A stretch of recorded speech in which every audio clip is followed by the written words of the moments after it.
देखें starting with fossil fuels हमारे पास आप बता सकते हैं फॉसिल फ्यूल्स क्या होते हैं? फिर जो लाइक मतलब लिविंग थिंग्स के रिमेन से बनते हैं। जी।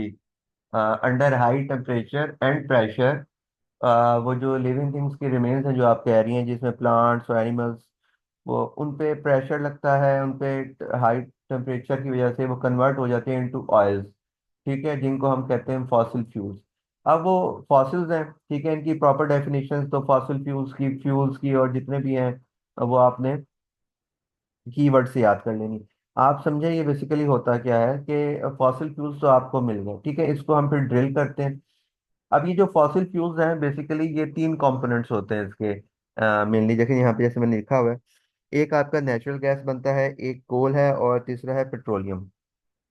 नेचुरल गैस आपकी जो गैस है बेसिकली मीथेन, ये नेचुरल गैस है, आपको इस फॉर्म में मिल सकती है, ठीक है, मतलब ये फॉसिल फ्यूल इस फॉर्म में कन्वर्ट होते हैं। फ्यूल मैंने लिखा है, फ्यूल आपको वो ऐसा सब्सटेंस है जो आपको एनर्जी देता है, आपको पता है कि उसको हम फ्यूल कहलाते हैं। तो ये हमें बेसिकली सारी चीजें एनर्जी दे रही होती है, एनर्जी प्रोवाइडर्स हैं दीज आर, तो इसको हम इनको हम फ्यूल्स कहते हैं, यानी कि आपको गैस भी एनर्जी देती है, आपको कोल भी एनर्जी देता है, आपको पेट्रोलियम प्रोडक्ट्स भी एनर्जी देते हैं, तो ये फॉसिल फ्यूल्स है। इनको हम डिवाइड करते हैं टू थ्री कंपोनेंट्स, जिसमें पेट्रोलियम आता है, कोल आता है और नेचुरल गैस आता है। हम मेनली हमने जो डील करना है वो पेट्रोलियम से करना है। जब भी आपको पेट्रोलियम का कहेगा वो, तो समझ जाए कि आपसे वो पेट्रोलियम के अंदर ये सारे हाइड्रोकार्बन्स का पूछ रहा होगा। तो वो पेट्रोलियम पेपर में पेट्रोलियम का वर्ड ही मेनली यूज करता है कि पेट्रोलियम के फलां कर दें, पेट्रोलियम का ऐसा कर दें। तो हम पेट्रोलियम से मेनली डील कर रहे होते हैं इसके अंदर। लेकिन समझाने का मकसद ये है कि फॉसिल फ्यूल्स जो से हैं वो आपके तीन कंपोनेंट्स में डिवाइडेड है, जिसमें आपके पास नेचुरल गैस, कोल और पेट्रोलियम आता है।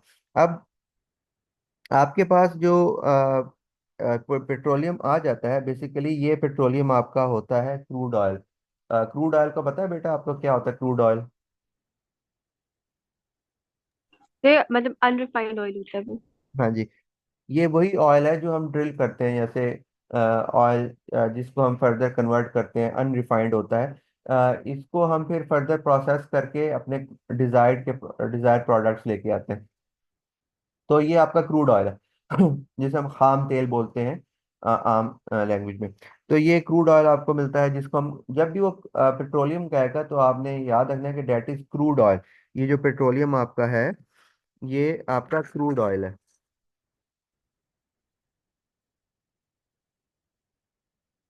अब इसको हमने रिफाइंड करना होता है। इसके लिए देखें, सबसे पहले आपने देखे मैंने यहाँ पे लिखा हुआ है हाइड्रोकार्बन्स हैं, और इसको हम रिफाइंड करते हैं इनटू डिफरेंट कंपोनेंट्स। ये आपको मैंने यहाँ पे दिखाया हुआ है, ये टावर होता है, फ्रैक्शनल डिस्टिलेशन टावर बोलते हैं इसको। रिफाइनरीज में काम कर रहा था इसकी, मैं आपको समझाता हूँ कैसे होता है प्रोसेस सारा। ठीक है, ये देखिए यहाँ पे लिखा हुआ है हाइड्रोकार्बन है, इसको हम रिफाइंड करते हैं इनटू डिफरेंट कंपोनेंट्स। किसके अंदर? ऑयल रिफाइनरीज के अंदर। जितनी हमारी रिफाइनरी जैसे पाक करब रिफाइनरी है, नेशर रिफाइनरी है, अटक रिफाइनरी है, इसमें सारा यही प्रोसेस हो रहा होता है। ऑयल रिफाइनरीज के अंदर हमारे पास फ्रैक्शनल डिस्टिलेशन टावर होता है, जिसे हम डिस्टिलेशन टावर भी सिंपल बोलते हैं। और अ, उसके अंदर सिंपल डिस्टिलेशन आपको पता होगी, उसमें हो रही होती है फ्रैक्शनल डिस्टिलेशन। ये फ्रैक्शंस भी आपको मैं समझाता हूँ कि क्या होते हैं।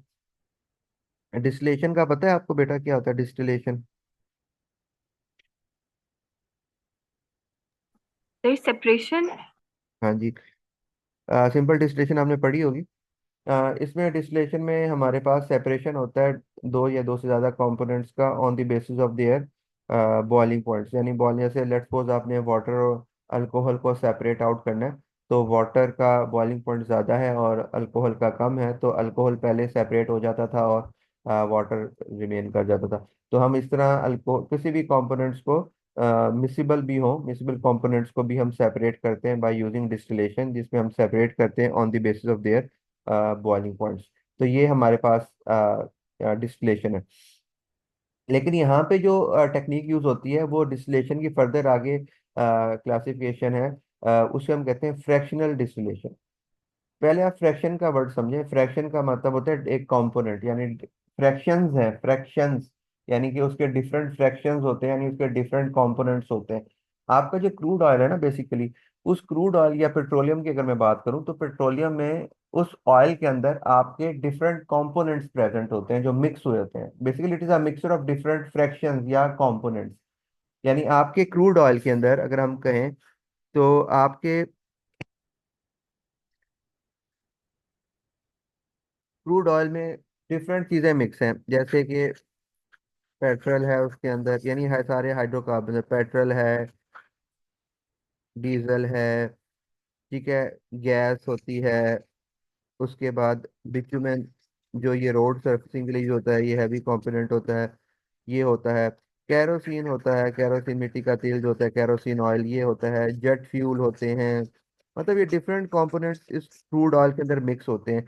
हमने इन सारे कंपोनेंट्स को सेपरेट करना होता है। हर एक कंपोनेंट की हमें जरूरत होती है, डिफरेंट फंक्शन होते हैं, उनके डिफरेंट यूजेज होते हैं। तो हमने बेसिकली करना क्या होता है, हमने इस क्रूड ऑयल को रिफाइंड करना होता है into its various fractions, components, जिसके जिसके लिए हम यूज करते हैं फ्रैक्शनल डिस्टिलेशन टावर, या उसके अंदर जो टेक्निक यूज होती है दैट इज फ्रैक्शनल डिस्टिलेशन। उसके अंदर हम उसको सेपरेट आउट करते हैं। यहाँ तक क्लियर है बेटा? Yes sir. ठीक है। अब देखें ये होता कैसे है प्रोसेस। अब हम इसके ऊपर आते हैं, ये जो टावर है,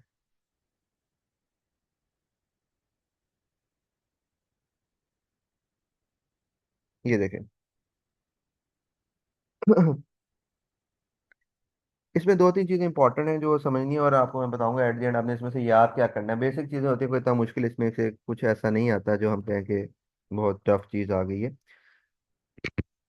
देखें इसमें सबसे पहले जो आपने चीज करनी है, इस प्रोसेस को पहले हम देख लेते हैं होता क्या है। आपके पास था क्रूड ऑयल जिसे हम पेट्रोलियम कहते हैं, ठीक है। इसको आपने, आपके जो ये क्रूड ऑयल है, इसको पहले आपने करना होता है प्री हीट।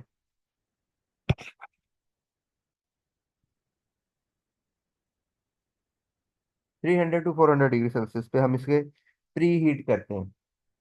इसको प्री हीट करके, यानी इतने टेम्परेचर पे लेके जाके हम, यानी ये काम कौन करेगा, हीटर लगा हुआ है यहाँ पे देखें। इसको आपने हीटर से गुजारना है, या प्री हीटर कहते थे, यानी पहले हीट कर रहा है तो प्री हीटर। और उसके बाद आपने इस क्रूड ऑयल को, जो जिसका टेम्परेचर है ऑलमोस्ट 400 डिग्री सेल्सियस, आपने इसे एंटर करवा देना है इनटू डिस्टिलेशन टॉवर।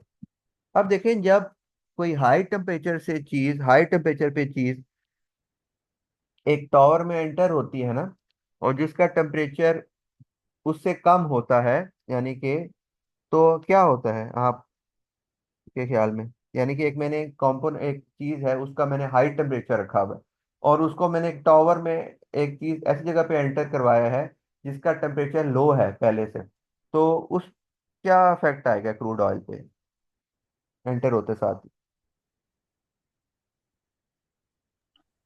सर वो लाइक कूल डाउन हो जाएगी एकदम से। ना कूल डाउन तो वो तो ऊपर जाके होगी ना। वैसे एकदम क्या इफेक्ट आएगा, यानी कि आप ऐसे इमेजिन करें कि आपने एक लिक्विड है, कोई भी लिक्विड है, उसको आपने हाई टेम्परेचर पे एक ऐसी जगह में एंटर करवा दिया जहाँ पे उसका पहले टेम्परेचर, यानी उस कॉलम का टेम्परेचर पहले लो था। आपने एकदम एकदम हाई टेम्परेचर से वो चीज़ एंटर करवाई है, तो उसमें वो क्या होगा, उसमें कॉम्पोनेंट, वो सेपरेशन में वो सेपरेट नहीं होना शुरू हो जाएंगे। यस। देखिए वो बेसिकली होता ही है कि वैक्यूम का काम करता है एकदम।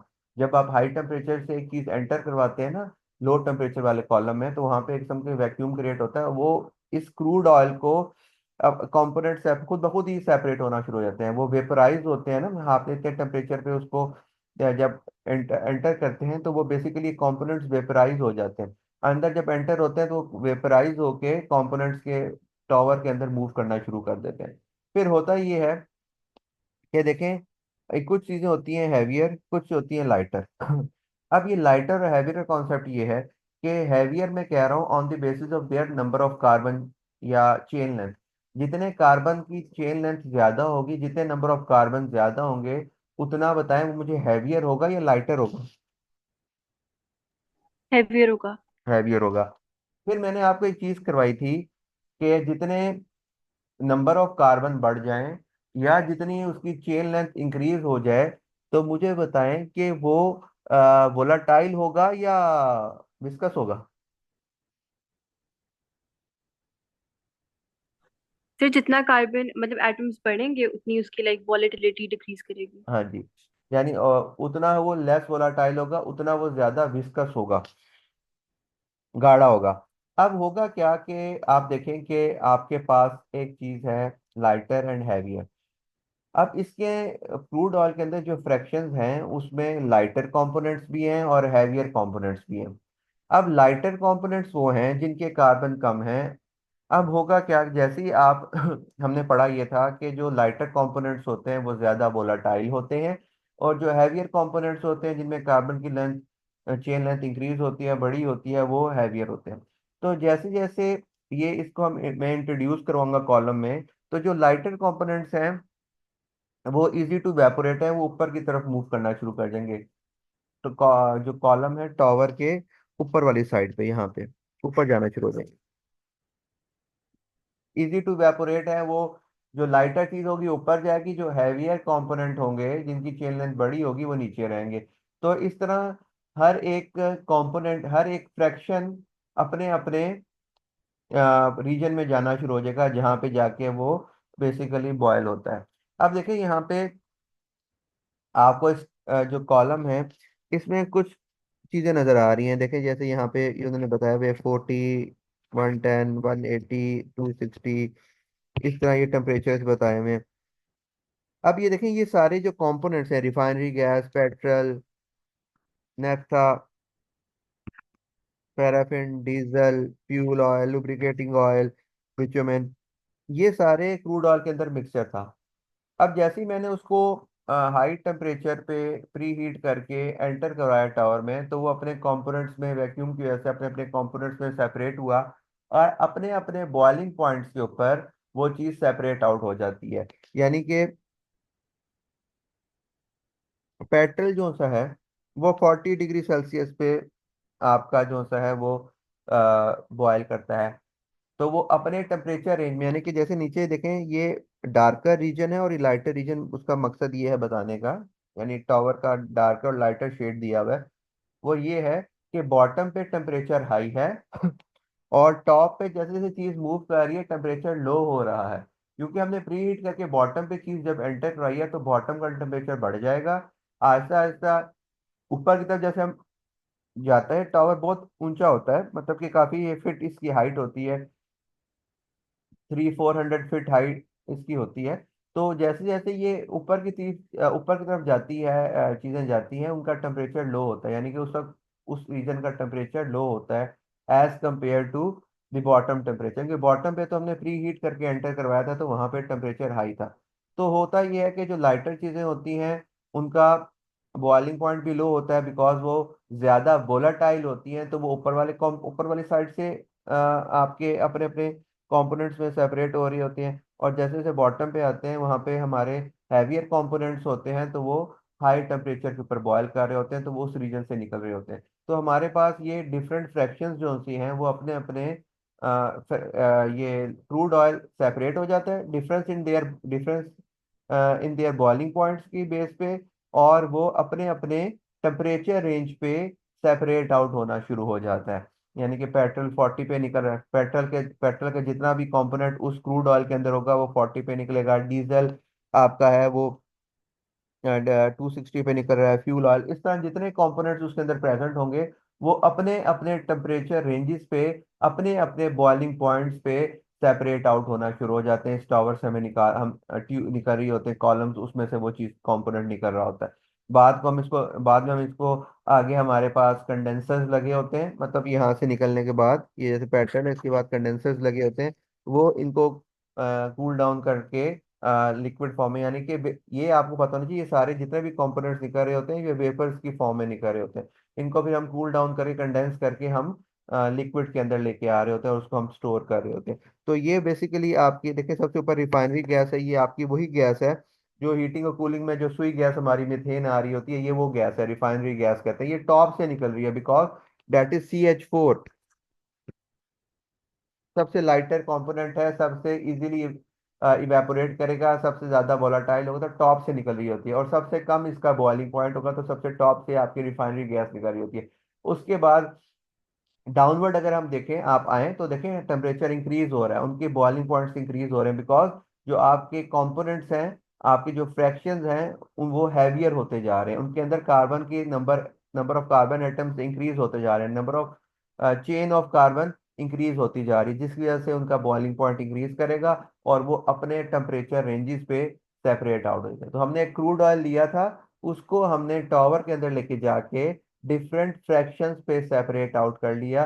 This is why this column is called fractional distillation, because separation हुई on the basis of their boiling point, तो हम इसे कहेंगे फ्रैक्शनल डिस्टिलेशन कॉलम। और इसमें फ्रैक्शनल डिस्टिलेशन यूज होती है, हर कंपोनेंट अपने बॉइलिंग पॉइंट पे सेपरेट आउट हो जाता है। जी बेटा, यहाँ क्लियर है ये? सर एक चीज नहीं समझ रही कि जैसे अभी टेम्परेचर्स लिखे हुए हैं जो 40 डिग्री सेल्सियस है पेट्रोल का फॉर एग्जाम्पल, तो ये लाइक इसका बॉइलिंग पॉइंट है। जी, तो सर फिर लाइक फिर क्या? अब मतलब सेल्सियस के बाद ये खुद ही लाइक कूल डाउन हो जाएगा, मतलब लिक्विड में कन्वर्ट हो जाएगा। हाँ जी, मतलब कि 40 डिग्री सेल्सियस पे वो कंपोनेंट सेपरेट होता है ना हमारे पास, यानी कि ये जो चीज यहाँ पे ये देखे ना, ये लगे हुए हैं, इनको हम कहते हैं बबल कैप्स एंड ट्रेज। ये ट्रेज है, ये हर फ्रैक्शन की ट्रे होती है। आपके पास जो चीज 40 पे जा रही होती है ना, 40 पे आपके जाके जो बॉयल हो रही होती है, यानी कि जिसे 40 पे, ये देखें ये ऐसे होता है, ये देखें 40 पे बॉइलिंग पॉइंट भी है और कंडेंसेशन पॉइंट भी है, ये बात क्लियर है? Yes sir. अब जो चीज 40 पे बॉयल करी वो कंडेंस भी 40 पे होनी है। अब ये सारे वेपर जब जाते हैं ना ऊपर की तरफ, यानी कि ऊपर की तरफ मूव करते हैं, तो होता ये है कि ये जब ये नीचे की तरफ आते हैं दोबारा, यानी कि हैवियर कंपोनेंट्स नीचे आना शुरू हो जाएंगे, लाइटर कंपोनेंट्स जैसे जैसे अपने ट्रेस पे आते हैं ना, ट्रेस का मतलब है उस टेम्परेचर रेंज में जब आते हैं, जैसे पेट्रोल है 40 पे, आपका कंडेंस भी होना है, तो उस टेम्परेचर पे आके वो उसका जो पोर्शन है पेट्रोल वाला वो कंडेंस होना शुरू हो जाता है। उसके आगे हम बेसिकली जब हम ट्रे से निकालते हैं वहां से हमारा कंपोनेंट, तो mixture of vapours and liquid होता है, वो हम लेके जाके उसको फर्दर, इसके आगे वाली आपको नहीं, आपसे ना पूछेगा ना वो आपको कहेगा कि इसे एक्सप्लेन करें। 40 डिग्री सेल्सियस पे आपका पेट्रोल निकल रहा है, उसके उस बेसिकली उसमें होता ये है कि उस जो जब वहां से वो कॉलम उस ट्रे से हम वो पेट्रोल लेते हैं, सिर्फ पेट्रोल ही होता है उसके अंदर, क्योंकि बाकी किसी का भी टेम्परेचर उस रेंज में नहीं है। डीजल का देख लें उससे अबव है, गैस का देख लें उससे लो है। तो 40 पे सिर्फ पेट्रोल का कॉलम ही निकलेगा, पेट्रोल का जो फ्रैक्शन निकलेगा उसमें लाइट में होता यह है कि वेपर्स के साथ कुछ चीज लिक्विड आपका कॉलम के अंदर ही कंडेंस हुआ होता है, उसको हम वहां से सेपरेट आउट कर रहे होते हैं, वो आगे फर्दर उसको जाके फुल लिक्विड में लेके आने के लिए हम आगे कंडेंसर लगाते हैं। तो उस ट्रे के ऊपर, यानी उस ट्रे के ऊपर सिर्फ और सिर्फ आपका क्या आएगा? पेट्रोल ही आएगा। समझ आइए? Yes sir.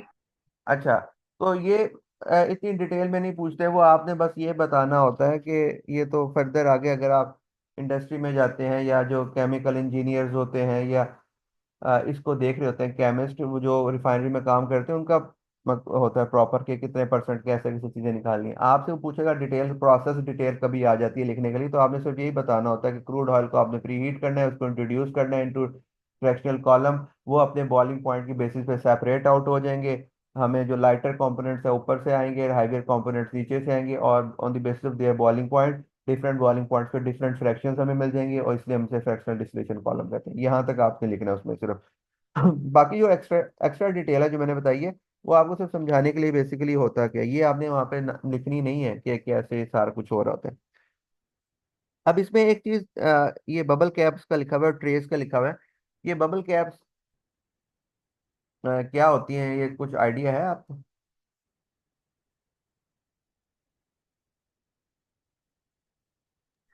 No sir. अच्छा, ये देखें बबल कैप्स उन्होंने लिखी हुई है, ये इस तरह होता है, ये मैंने देखी हुई है, ये इंडस्ट्री में ये वन डायरेक्शनल फ्लो के लिए होती है। अच्छा, मतलब ऊपर की डायरेक्शन में फ्लो करने के लिए। हाँ, ये वन डायरेक्शनल फ्लो है सिर्फ।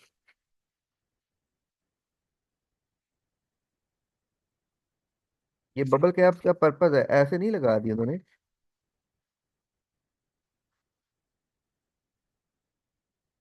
ये देखे सिर्फ एक जगह से ये यहाँ से चीज जाएगी ना, तो ये बबल कैप ओपन हो जाती है, ऊपर की तरफ आ जाती है। नीचे से जब कंपोनेंट मूव करता है तो ये ओपन हो जाती है, ये ऊपर आ जाता है। अब नीचे से मैंने आपसे कहा है, जैसे लेट्स सपोज ये पेट्रोल के यहाँ से ऊपर चीज जा रही है इधर। अब जिसका 40 टेम्परेचर, जहाँ पे जिन वेपर्स का 40 की रेंज में होगा वही जाएंगे ना, सिर्फ ऊपर, हैवियर तो नीचे ही रहेंगे। अब वो जब ऊपर जाते हैं ना, यानी 40 वाली ट्रे को क्रॉस करके ऊपर जाते हैं, बबल कैप से यहाँ पे आ जाते हैं इस रीजन में। अब ये नीचे नहीं जा सकते वापस, समझ आइए। यस। बबल कैप बंद हो जाएगी।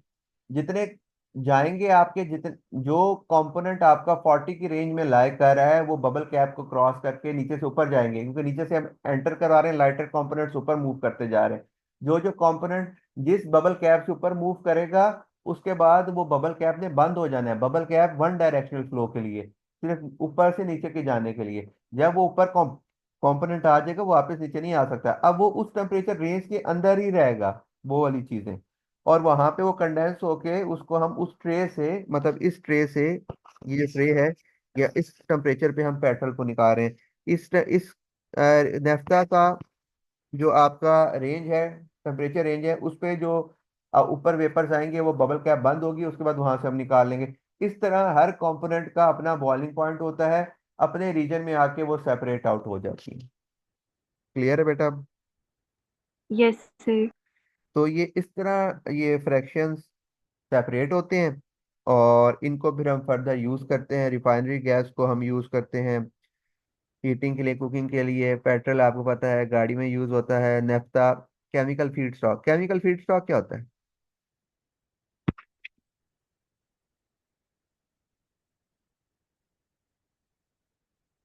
जी, मतलब से उनको लाइक फीडिंग के लिए यूज करते हैं केमिकल्स, मतलब। फीडिंग के लिए इसको ऐसे कहते हैं कि ये जो केमिकल फीड स्टॉक होता है ना, ये फर्दर हम डिफरेंट केमिकल्स बनाने के लिए ऐसा रॉ मटेरियल यूज करते हैं, उसे हम कहते हैं केमिकल फीड स्टॉक। के डिफरेंट केमिकल्स के लिए आपने, जो आपकी फीड है बेसिकली, डिफरेंट केमिकल्स बनाने के लिए जो आपकी फीड स्टॉक है, यानी कि आपका जो रॉ मटेरियल है, यानी नेफ्ता को हम यूज करके फर्दर डिफरेंट चीजें बना सकते हैं, तो उसको हम कहते हैं केमिकल फीड स्टॉक। यानी कि किसी भी डिफरेंट केमिकल्स बनाने के लिए कोई रॉ मटेरियल अगर हो, तो उसको हम कहते हैं कि वो उसका केमिकल फीड स्टॉक है। तो केमिकल फीड स्टॉक का ये मतलब होता है रॉ मटेरियल बेसिकली। जैसे आपने कोई भी, जैसे हमने हैबर प्रोसेस में अमोनिया बनाना है, तो अमोनिया के फीड स्टॉक क्या है, उसकी फीड क्या है? Nitrogen and hydrogen. तो हैबर प्रोसेस के अंदर जो केमिकल फीड स्टॉक है, that is basically nitrogen and hydrogen. इसी तरह डिफरेंट केमिकल्स बनाने के लिए आपको naphtha as a feedstock use होता है, चाहिए होता है। तो इसलिए हम इसको रॉ मटेरियल ये यूज करते हैं, इसे हम कहते हैं। फिर पैराफिन है, कैरोसिन है, आपको पता है कैरोसिन ये फ्यूल भी होता है जेट के अंदर, और हीटिंग के लिए भी यूज करते हैं लोग कैरोसिन ऑयल। वो आ गया डीजल ऑयल। डीजल है आपका, ठीक है। अब देख रहे हैं डीजल और पेट्रोल में डिफरेंस है। डीजल के अंदर आपका जो कार्बन की चेन लेंथ है वो बड़ी है, पेट्रोल के अंदर छोटी है। तो इसलिए बड़ी जो गाड़ियां होती हैं, जो बड़े इंजन्स होते हैं, ये ट्रक्स होते हैं, या ये जो हैवी मशीनरी होती है, उसमें डीजल यूज होता है, क्योंकि ये ज़्यादा एनर्जी ये प्रोवाइड करते हैं एज कम्पेयर टू पेट्रोल। गाड़ियों में तो पेट्रोल डल जाता है, क्योंकि उधर इतनी एनर्जी की रिक्वायरमेंट नहीं, इंजन छोटे होते हैं, सारा कुछ है।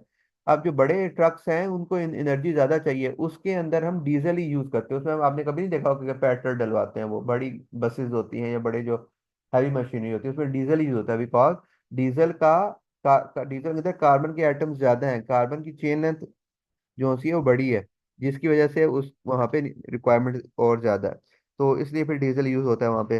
फिर फ्यूल ऑयल है ये शिप में यूज होता है। लुब्रिकेटिंग ऑयल है, ये वैक्सीज और पॉलिशेज में यूज होता है। और बिटुमेन जो होता है ये रोड सर्फेसिंग के लिए यूज होता है, ये जो हम रोड बनाते हैं उसके लिए हम ये एंड पे लेते हैं, ये सबसे लास्ट में हमें निकल रहा होता है। तो ये हमारे पास इसके अलावा भी निकलते हैं, ठीक है, लेकिन आपके लिए सिर्फ इतना ही है, आपने ये कंपोनेंट्स याद करने हैं। और अब इसमें जो चीज़ करनी है आपने याद, वो ये है कि एक आपने ये इसी सीक्वेंस में याद करना है। नंबर वन, जैसे आपको गिवन है इसी सीक्वेंस में आपने याद करना है। Refinery gas, petrol, naphtha, kerosene, diesel oil, और ये इस तरह, ये कभी ऐसे का ऐसा पूरा लेबलिंग के लिए आ जाता है कि आपने लेबल करना होता है। तो अगर आपको सीक्वेंस याद नहीं है तो आप गलत कर बैठेंगे। Number one. नंबर टू, इनके यूजेस याद करने हैं। अब जैसे आपसे पूछा जा सकता है कि रिफाइनरी गैस कहाँ पे यूज होती है, बिटुमेन कहाँ पे यूज होता है, डीजल ऑयल कहाँ पे यूज होता है। तो दूसरा, आपने पहला आपने सीक्वेंस याद करना है रिफाइनरी का। नंबर टू, आपको याद हो कि ये इनके यूजेज क्या है। और नंबर थ्री, जिनके टेम्परेचर्स लिखे हैं, ये टेम्परेचर्स आपने याद करने हैं। तो तीन चीजें इसमें आपने करनी है। नंबर वन आपके पास sequence, number two is the uses, and number three is the boiling points, जो इनके टेम्परेचर्स लिखे हैं जिस पे ये कंपोनेंट सेपरेट आउट होते हैं। तो ये हमारे पास ये चीजें हमें इसमें करनी होती हैं। बाकी वो प्रोसेस डिटेल पूछ सकता है, 3 to 4 मार्क्स की, वैसे कम नहीं आती है इतना बड़ा क्वेश्चन, लेकिन एक दो दफा आया है पास पेपर्स में। तो आपको प्रोसेस डिटेल पता होनी चाहिए, उसमें आपको मैंने बता दिया क्या क्या लिखना है आपको, ठीक है। Starting with the crude oil, आप उसको प्रीहीट करके कॉलम में इंट्रोड्यूस करवाएंगे और सारी सेपरेशन करवाएंगे, कंपोनेंट्स बता दें उसमें। तो ये सारा आपने उसमें लिखना होता है। और ये सारी इसकी डिटेल है।